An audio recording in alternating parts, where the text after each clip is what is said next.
Kisah dimulai dengan menampilkan masa depan di mana asteroid raksasa sedang mendekat ke bumi dan tentunya menjadi ancaman bagi umat manusia. Oleh karena itu, seluruh negara bersatu untuk menjalankan operasi United Nations Moon Shield atau disingkat UNMS dengan negara Tiongkok menjadi pemimpinnya. Lebih lanjut dijelaskan bahwa operasi ini bertujuan untuk membawa rudal-rudal nuklir ke pangkalan yang dibangun di bulan. Rencananya kurang lebih mirip seperti film Armageddon. Rudal-rudal tersebut digunakan untuk menghancurkan asteroid. Selanjutnya, bulan akan menjadi perisai untuk menahan puing-puing yang mengarah ke bumi.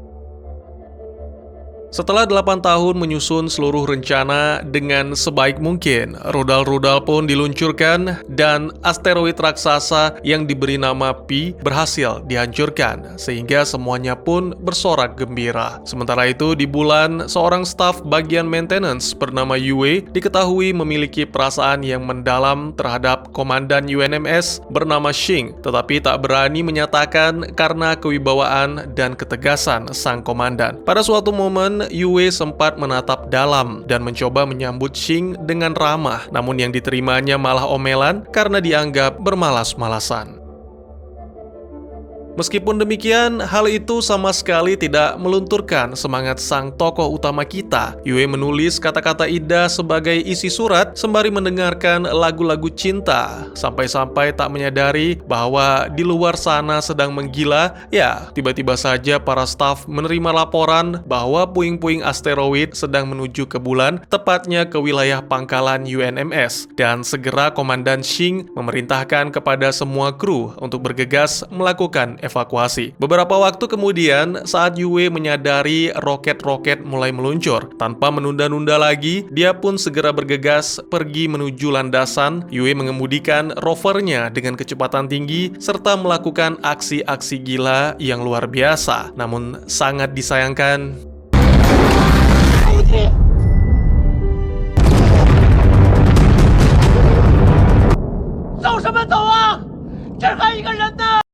Selamat datang dan selamat berjumpa kembali bersama saya Teguh Gusto. Bagaimanapun kabar dan dimanapun kalian berada, semoga teman-teman sekeluarga sehat-sehat saja, dimudahkan rezekinya, dan dilindungi oleh Tuhan Yang Maha Kuasa. Seperti biasa, saya akan bercerita tentang sebuah film, yang mana kali ini berjudul Du Xing Yue Chu, rilis di tahun 2022, disutradarai oleh Chi Yu Zhang, serta dibintangi oleh para aktor yang pastinya sudah kalian kenal jika berdomisili di RRC sana.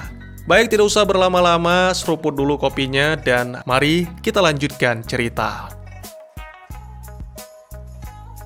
Ditinggal sendiri tentu saja membuat Yue ketakutan. Pria itu pun segera berlari menuju kawah dengan meyakini bahwa puing tidak akan jatuh pada lubang yang sama, meskipun kenyataan tidak demikian adanya. Setelah terombang-ambing ke sana kemari bagai boneka Woody, Yue pun tergeletak dan nyaris tak sadarkan diri, namun seketika matanya terbelalak menyaksikan asteroid raksasa yang melintas dengan cepat, menghantam serta memusnahkan sebagian besar permukaan planet bumi.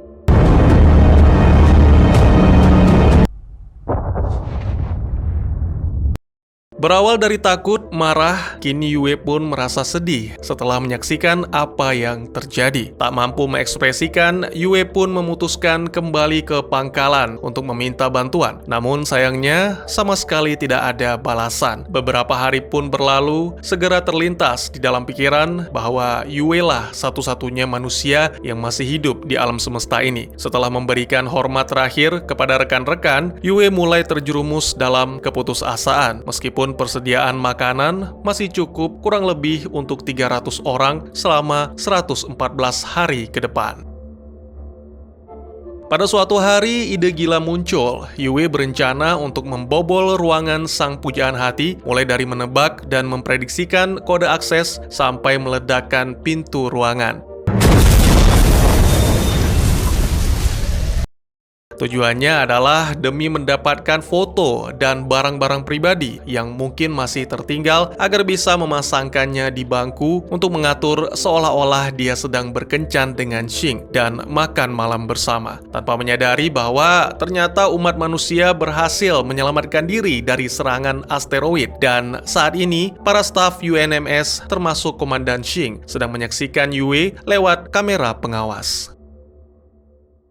Tentu saja hal itu sangat memalukan, tetapi ketua proyek yaitu Tuan Sun memiliki pendapat lain. Dia meminta mereka semua untuk melakukan kontak dengan Yue, bahkan berencana menyiarkan kondisi Yue saat ini secara langsung ke seluruh dunia, agar para penyintas mendapat sedikit harapan untuk berjuang dan menghadapi kondisi bumi saat ini. Namun masalah utamanya adalah hantaman asteroid juga menghancurkan sambungan komunikasi, sehingga kedua belah pihak sama sekali tidak bisa saling berhubungan.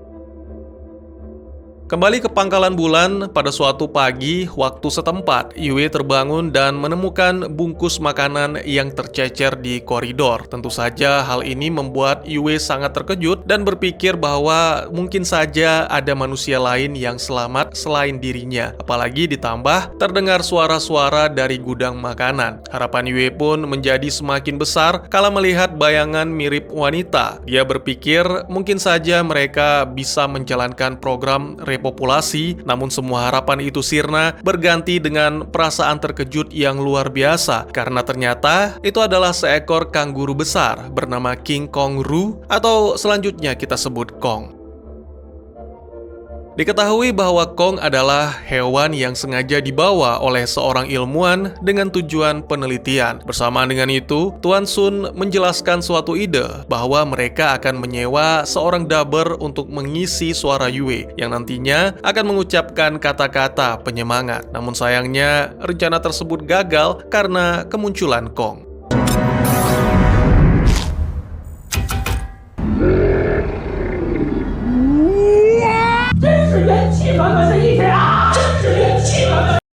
Sebenarnya tujuan awal Yue ke gudang makanan adalah mengambil obat yang akan digunakan untuk mengakhiri segalanya. Namun semua itu gagal karena Kong selalu menghalangi. Segala cara telah dilakukan, mulai mengajak Kong berduel sampai menyamar menjadi kanguru betina. Ya, trik tersebut hanya bisa mengecoh sesaat, tetapi segera setelah itu Kong menghempaskan Yue dengan tendangannya.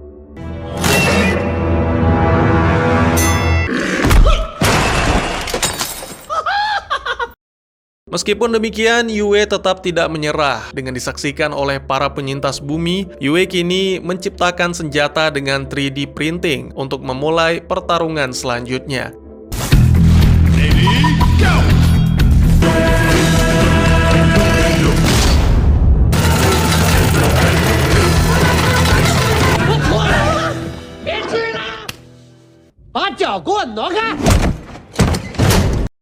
Keduanya pun sama-sama tumbang, namun Yue segera bangkit kembali, kali ini bukan untuk menghajar Kong, tapi menghampiri alat komunikasi yang sepertinya menerima panggilan dari bumi. Lagi-lagi percikan harapan muncul sehingga membuat Yue bersemangat kembali, tanpa menyadari bahwa sinyal tersebut hanyalah efek error disebabkan oleh ekor Kong yang menyenggol kabel. Dengan penuh semangat, Yue menjelaskan kepada Kong bahwa mungkin saja mereka memiliki kesempatan untuk pulang ke bumi. Namun,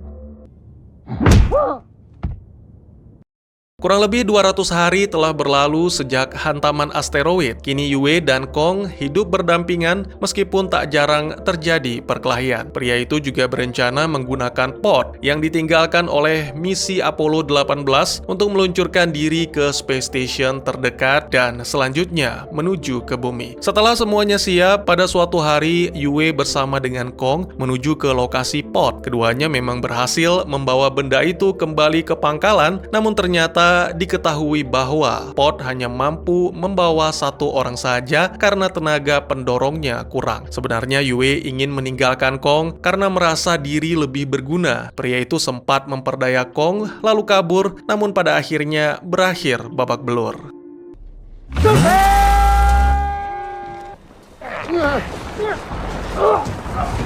Untuk menambah daya dorong, dibutuhkan tenaga lain. Untungnya ada prototipe nuklir yang masih tersedia. Yue pun sekali lagi memutuskan untuk menjelajah bersama Kong, yang mana kali ini menuju ke reruntuhan pangkalan lama.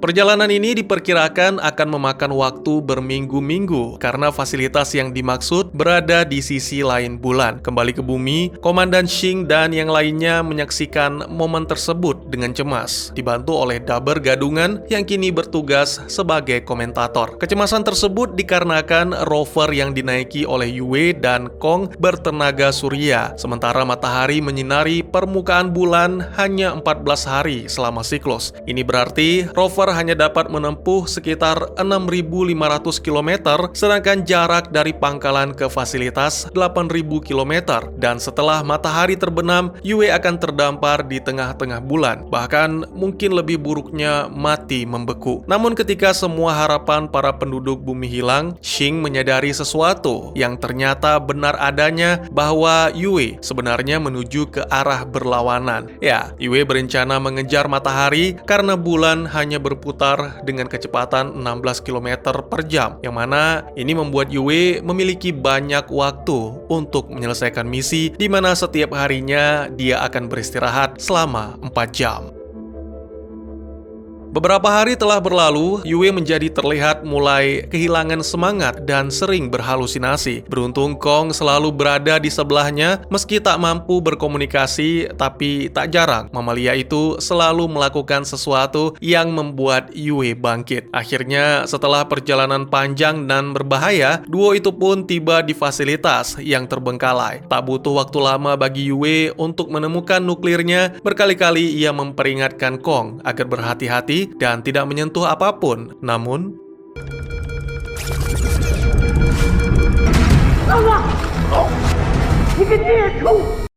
karena kejahilannya, Kong pun dikurung di bak belakang bersama dengan makanan. Perjalanan pulang jauh lebih sulit, oleh karena itu Yue memutar musik sebagai penyemangat, dan akibatnya dia tidak menyadari bak yang membawa Kong terpisah akibat guncangan.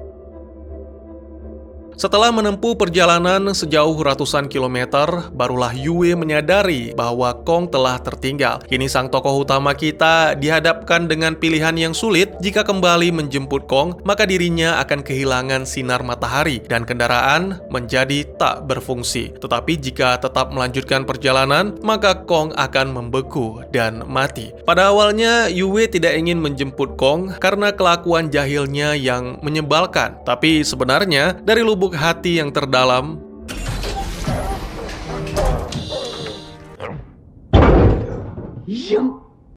beberapa jam kemudian, setelah momen mengharukan yang berakhir dengan tendangan, duo itu berusaha tetap terjaga mengejar matahari yang terus menjauhi kendaraan mereka. Pada akhirnya, semua sesuai dengan perkiraan, mereka gagal kembali ke pangkalan karena mataharinya sudah kejauhan. Meskipun sebelumnya telah menggunakan mode baterai, tetapi rover hanya mampu bertahan selama 5 jam. Tentu saja hal ini membuat Yue kecewa. Sembari memandangi foto Shing, Yue meratapi nasibnya yang buruk, sementara Kong masih asik sendiri dengan pantulan cahaya. Ya, pantulan cahaya yang tiba-tiba memberikan sebuah ide. Yue mengubah pintu menjadi papan luncur yang akan ditarik oleh Kong, lalu menggunakan senter untuk membuat Kong mengejar cahayanya. Trik itu benar-benar berhasil, sehingga dengan cepat Yue meluncur melintasi permukaan bulan bagaikan Santa. Tak lama berselang, keduanya pun menghadapi lubang kawah yang cukup besar, namun Yue tidak berhenti. Dia mendorong Kong untuk melompat, lalu melepaskan gas pada tangki untuk menambah daya dorong.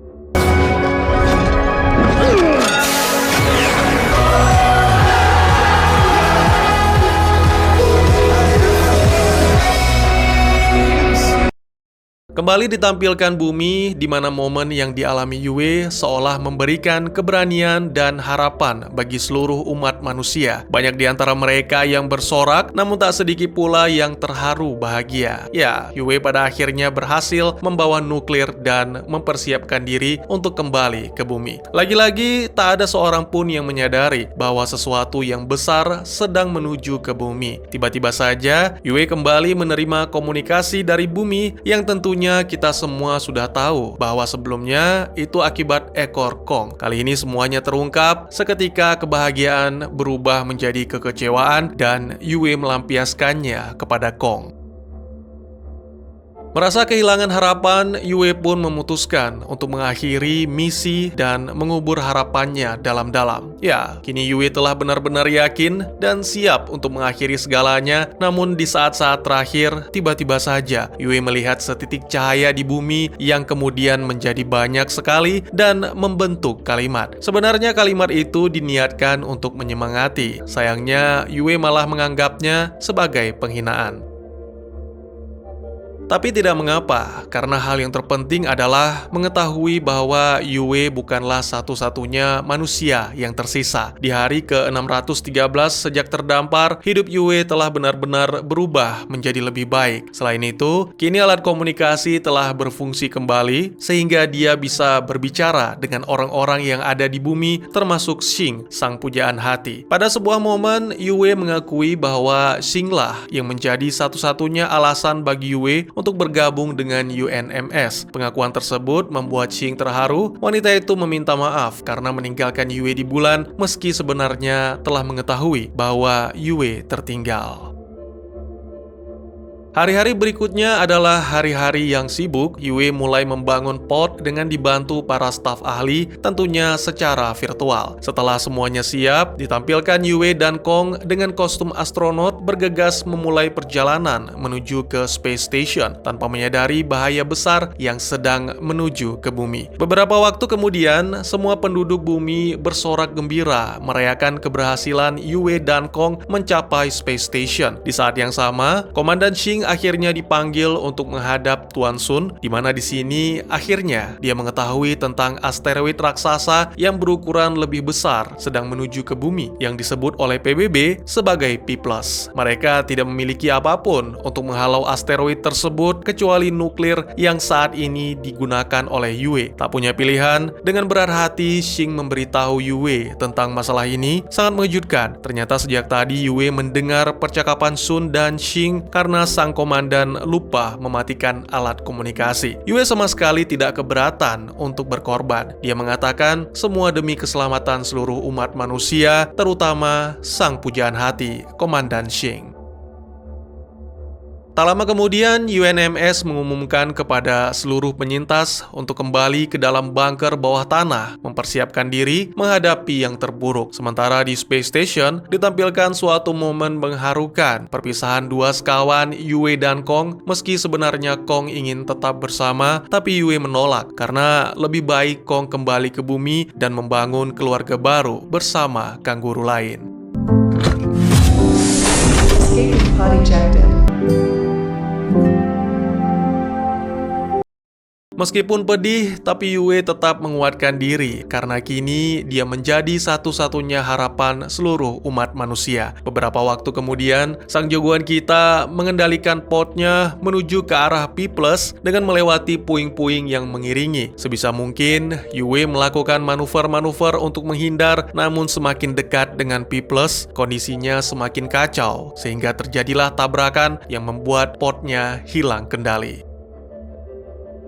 Tak mau menyerah, Yue nekat membuka pintu pot untuk menyeimbangkan tekanan sehingga menghentikan perputaran. Sangat disayangkan, mesin pendorong telah terlepas dari pot sehingga kini satu-satunya pilihan adalah meluncur bersama nuklir. Tentu saja ini akan sangat menyakitkan, namun Yue dengan berani keluar membuka bagian nuklirnya sembari menyampaikan pesan terakhir. Yue meminta maaf kepada seluruh manusia di bumi karena tidak bisa kembali dengan selamat, tapi sebagai gantinya, dia akan melakukan sesuatu yang jauh lebih baik. Oleh karena itu, jangan pernah menyerah. Kemudian Yue pun meluncur bersama dengan nuklir, kostum astronotnya mulai terkikis, dan di saat-saat terakhir, pria itu memikirkan planet bumi, para rekan, serta tentu saja ia juga memikirkan sang pujaan hati yang tak pernah bisa dimiliki.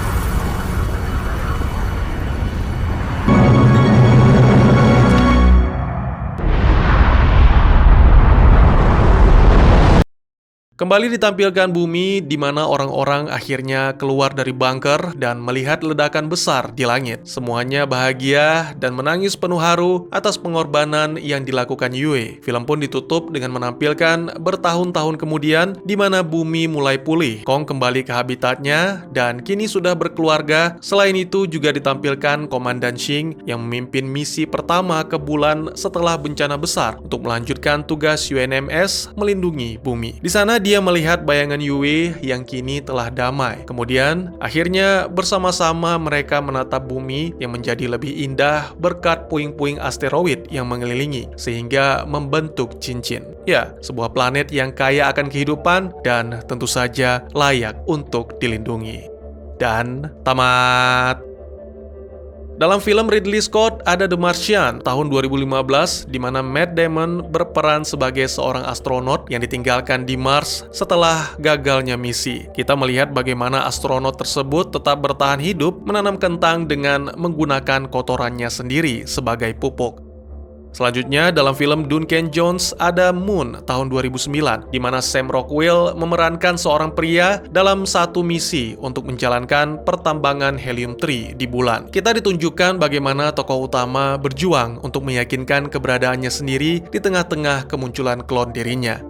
Dan sekarang, Tiongkok hadir dengan film yang memiliki judul lain Moon Man, menceritakan tentang seorang staff maintenance secara sengaja atau tidak sengaja ditinggalkan di bulan oleh rekan-rekan dan harus berjuang untuk bertahan hidup dalam kesendirian. Bedanya adalah, film fiksi ilmiah yang satu ini tidak hanya menampilkan drama, tapi juga komedi yang dijamin bikin kalian terpingkal-pingkal jika menonton filmnya secara utuh. Ya, meskipun ada perbedaan bahasa, tapi tentunya kita sudah tidak asing dengan jokes-jokes negara sana karena sedari dulu kita sudah familiar dengan film Stephen Chow, Jackie Chan, Bobo Ho, Paman Tat, dan lain-lain. Tidak hanya humor, tapi film ini juga berhasil menyuguhkan alur yang secara fiksi ilmiah tidak kalah dengan film pendahulu seperti The Wandering Earth dan Shanghai Fortress. Selain itu, saya yakin teman-teman sepakat bahwa visual effects-nya benar-benar luar biasa dengan drama yang bikin emosional kita naik turun seperti roller coaster, di mana masalah-masalah baru terus bermunculan dan kemudian harus diatasi dengan cara yang cerdas. Film komedi fiksi ilmiah ini dimulai dengan fokus yang jelas pada humor. Banyak hal-hal yang absurd tetapi dengan cara yang positif, sementara sebagian besar film fiksi ilmiah memiliki plot hole aneh dalam naskah. Moon Man justru menggunakan keanehan tersebut untuk bercerita, sekaligus membuat candaan tentangnya. Jadi tidak heran jika sebagian besar komedinya benar-benar kocak, bahkan dalam momen epik sekalipun, kecuali bagian akhir ya. Ketegangan dibuat lebih ringan dengan tawa yang tak terduga. Selain itu, kisah cintanya agak berbeda. Ini membuatnya romantis meskipun terkesan bertepuk sebelah tangan. Ya, secara umum saya benar-benar terkejut karena tidak menyangka film ini bisa membuat saya tenggelam dalam rasa haru. Terutama bagian Yue tak bisa memiliki tapi tetap berkorban demi menyelamatkan si dia dan penduduk bumi. Meskipun selama ini telah berjuang melawan penderitaan akan kesendirian. Saya pikir inilah poin utamanya. Buat yang belum tahu, cerita film ini berdasarkan webtoon berjudul Moon You karya Jo Seo, dan orang Korea, dalam hal ini Korea Selatan ya, cukup mumpuni dalam melakukan sesuatu yang memancing air mata di akhir cerita. Terus kalau Korea Utara gimana bang? Jangan menanyakan hal yang tidak ingin kamu tahu jawabannya, oke? Di sisi lain, poin utama ini menjelaskan banyak peristiwa dan masalah dalam cerita. Ada perasaan yang bergelora antara harapan dan keputusasaan. Seperti yang saya jelaskan sebelumnya, banyak adegan-adegan yang mengejutkan dengan ide-ide yang fresh.